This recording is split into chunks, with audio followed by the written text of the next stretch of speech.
So thank you for having me. I'm here to talk a little bit about screening for early stage cerebral ALD, but really, what are the updates and what have we learned in terms of doing newborn screening for boys with ALD, and what have we learned about MRI evolution in early stage disease?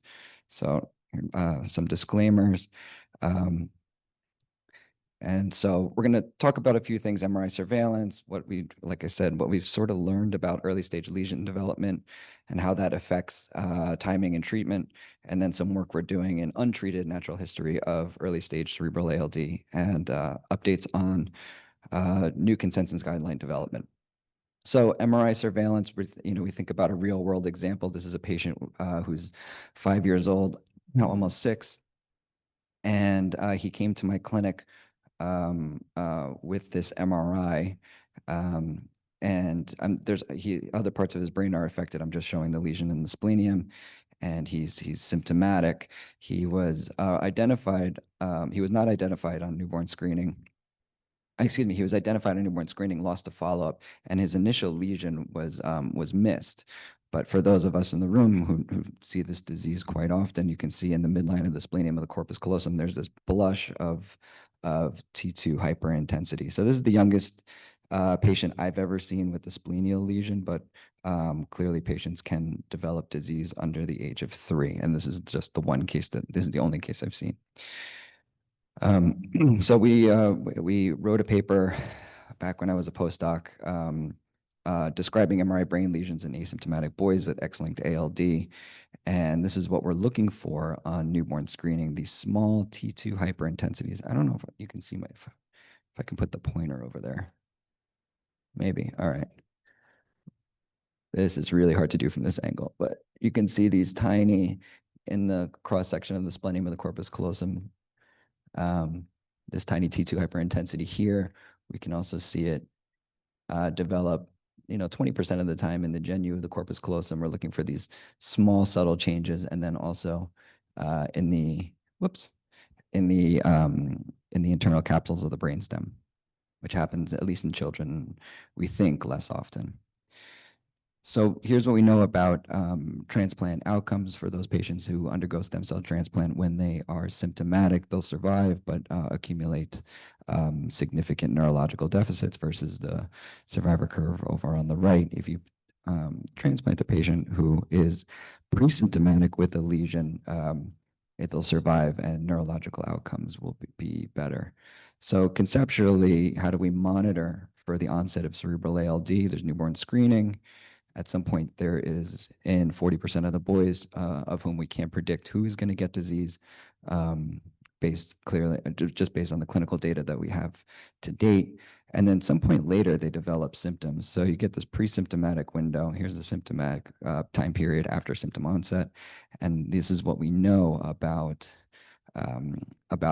outcomes.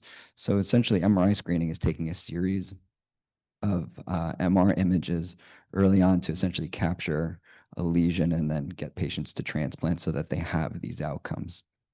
So one way we tackled this is data that's, 5 years old already, is we did a meta-analysis, and Helena Jan and Bella Turk worked on this.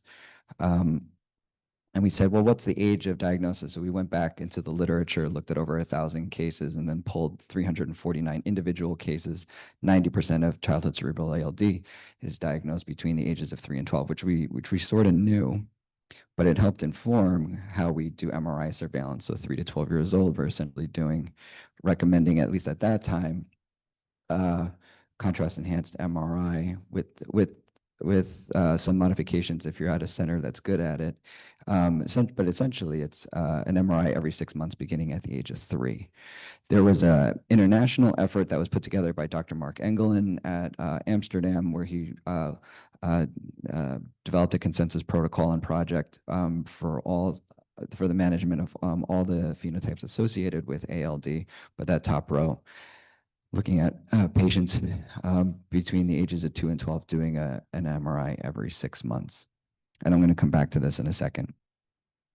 So because there's no genotype phenotype and we actually can't predict, especially for those patients who have likely pathogenic or known pathogenic variants, how lesions will develop, we did what's called a volumetric analysis. So essentially looked at the growth of small lesions and how they grew over time. And if you look at the patients who are between 0 and 18 years old, we looked at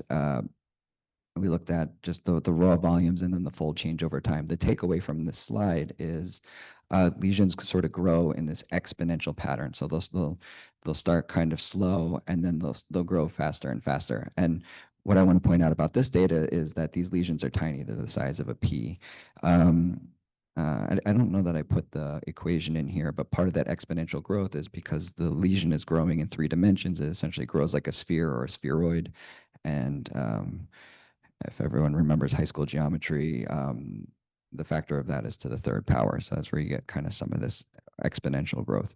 But we sort of know based on the early analysis that we did in the first paper that lesion growth rate inversely correlates with age. So the kids will have a faster lesion growth rate. And again, these are tiny lesions that even appear stable on the next MRI, but if you do the volumetrics, they are in fact bigger.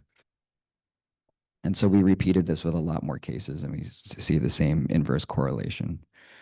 So this is one of the things that can kind of tell us who we think is going to progress or develop lesional enhancement versus those who may self-stabilize. And we can see on the x-axis there that the self-stabilizers are generally the older kids, and the younger kids are the ones who we know progress volumetrically and then will eventually develop contrast enhancement, which is the switch to go to transplant. So we thought about this and said, okay, well, how do we time and treat patients? We want to treat them as early as possible. And the question always comes up is, well, like, how long is this? And I'm going to give you, we'll give you my best guess. So this is Anna Torrey. She, part of the ALD community. She's currently a med student at Columbia, but before she joined med school, she, during COVID, helped me put together this data and she did all the analysis. So we thought about sort of 3 time points. Because we're looking so early now, we're able to detect, again, these tiny T2 lesions 80% of the time in the splenium of the corpus callosum. How long does it take from the appearance of a T2 lesion to the development of enhancement? And then how long does it take for us to get the patients to treatment? So we asked a bunch of our friends and put together a data set of about 70 patients with pre-symptomatic only cerebral ALD. So the first histogram I showed where we put together the guidelines based on that meta-analysis over half a decade ago, those were pre-symptomatic patients and early symptomatic patients. But in this data set, this is 70 some odd kids who all had a LESS score less than 9 and all had a neurologic function scale score less of 0. And so what we found is while the median age of disease from the meta-analysis with mixed asymptomatic and symptomatic patients was 7. If you look at the age distribution of just pre-symptomatic cases, the median age was 6.4. So you get a half a year shift backwards in time. So that was really sort of helpful, telling us that we should be looking earlier and earlier. And I don't think I put it in here, but when we limit this histogram to patients with a LESS score less than or equal to 1, so the very first evidence of disease, the median age of onset's 5.9, so it's under the age of 6. So now you've gained a year in terms of when you should be looking. So half the patients in this data set had lesional enhancement at diagnosis, and they went to stem cell therapy or gene therapy. The other half of the patients didn't have enhancement at baseline. So the classical teaching about cerebral ALD is it's a lesion in the splenium of the corpus callosum, grows continuously, and has leading edge contrast enhancement. But what we found is about half the cases, there's delayed enhancement. You get the T2 lesion, but you actually don't get blood-brain barrier breakdown for at least based on this data set, 6 months. So what it tells us is I've had this happen a few times now, in newborn screening, we're following these kids so closely, we identify a cerebral lesion, but we don't take them to transplant immediately. We sit on them because we're waiting for that lesional enhancement, that blood-brain barrier breakdown to develop. And based on this data, it takes about 6 months. If I look at the earliest kids with a LESS score less than or equal to 1, These are the kids with, again, the tiny splenial lesion and nothing else. The median time to enhancement, I think, about 4.7 months. So it's actually it's a little bit shorter. And that may be a function of the mathematics, but I've had a couple cases now where, and one specifically where the patient's lesion developed blood-brain barrier breakdown at the 4.5-month mark. So using this data in real time, there's some, at least in my clinical experience, some validation to it. And then thinking about, okay, well, how long does it take for us to treat patients? So from the time you develop lesional enhancement, how good are we at getting patients to transplant? The median time is about 3.8 months. But importantly, in this study, all patients were treated by 15 months, and 95.8% of the patients, so 96% of the patients, all but two, were asymptomatic at treatment. So now we're starting to really think, like, how big is this? How big is this window? And so Dr. Bonkowski's in the back there, and I always like to point this out. We ran into each other at a conference, and I was like, oh, I have this idea, and I ran these numbers, and he said, oh, well, I did the same thing. But he did the same thing with a separate data set, with a completely separate cerebral ALD cohort. And he essentially came up with the same answer. How long does it take us to treat patients from the time they develop enhancement? 100 days, so somewhere in the 3 to 4 month mark. So we have validated data across 2 different studies, across 2 different populations, and across 2 different statistical methods that came up with the same answer. So when we really ask the question, how long is this? The answer is I don't really know. This might be a little controversial. Like, could it be 2 to 3 years? Perhaps. I'll at least say, my best guess is this is up to a year. So the reason I point this out is not to say that taking patients to transplant is a neurological emergency. Or urgency. It is. But thinking about lesion development and how long we actually have to treat the patients, I think the window is fairly large. It's about at least up to a year, and it gives you time to plan. This, I think, is really important for anticipatory guidance with families. This doesn't mean we're not going to follow them serially the second they develop a lesion. I'm scanning them every 3 months, and depending on what it looks like, maybe the next month, and you sort of just follow them really closely. But if you treat patients within the first year, what's the expectation? Based on the data, your less score will bump by 1 to 2 points, but 96% of the patients will remain pre-symptomatic. So to answer this question, no one's going to do the experiment where we just watch kids until they develop a less score of 9 and then become symptomatic. We can go back and rummage around really old data sets and essentially ask this question and try to mathematically figure it out. So here's this real world example that I referred to. Of course, this kid was newborn screen positive. His lesion was missed. He was lost to follow-up and showed up at my clinic with the MRI on the right, which is a less score of 9.5. I went back and looked through all of his scans, found that he actually had a lesion at 2 years and 5 months old. So just to get a sense, right, this took 3 years and 2 months to develop. And then you just do the time, right? So you essentially get a change in less score per year of 2.4.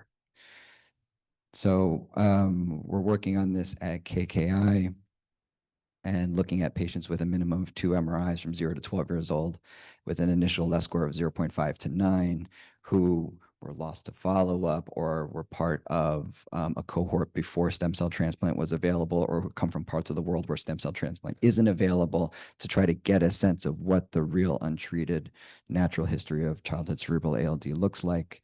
And so this is preliminary data. We ran 43 patients, 143 MRIs, and it's been updated to 274 MRIs. And if we cut it down to patients with an initial diagnostic less score of 0.5 to 5, so this is like by definition early stage childhood cerebral ALD. We've got 106 scans, and you can kind of get a sense that two populations sort of emerge. The kids under 8 will probably relentlessly progress. And again, this is by less score. This is not volumetrics. This is new parts of the brain becoming involved over time. Versus the kids over 8, yeah, some of them progress, but some of them may actually end up self-stabilizing. So we can look at change in LES score over a year and then do a basic heat map analysis, and you sort of get something that looks like a bell curve. What I tell people is, an early change in LES score in young kids that's close to 0 means something different than a change in LES score close to 0 in the 9, 10, 11, and 12-year-olds. In the early kids, remember, lesions have to get big enough to fill out the splenium. They have to grow exponentially. And then that's when they start accumulating points. So this sort of delta LES score equals 0 for kids under 5. Their lesions are growing. They're just not big enough to start getting points on the MRI score. Whereas a change in LES score less than 0 on the right side of the curve, those are probably the kids that more or less self-stabilize. So knowing what we know about growth, again, if you're younger, they're growing, but they just haven't gotten big enough to accumulate points on the LES score. On the right side, these are patients who their disease has probably actually slowed down and in some cases self-halted. So learning what we learned, here he comes. All right, so learning what we learned in sort of real world, and I know Dr. Adang is doing a lot of this real world data, real world analysis, and I think it's really, I think it's really important as we've had a head start, not with respect to Crabbe, maybe in volume, not in time, but collaborating the real world learned experience and analyzing in a way that informs sort of the next step on how do we go ahead and do this. So I put this up because now we have a new international effort across authors from both MRI surveillance papers, and we're essentially duking it out, trying to figure out how do we actually surveil these kids, knowing what we know about lesion growth, who's most at risk, who's least at risk, how lesion growth velocities, or maybe it's this way for you guys, how lesion growth velocities change based on age. I just finished up this final questionnaire last night, so we'll see what the data looks like and if we can agree moving forward. Okay, thank you.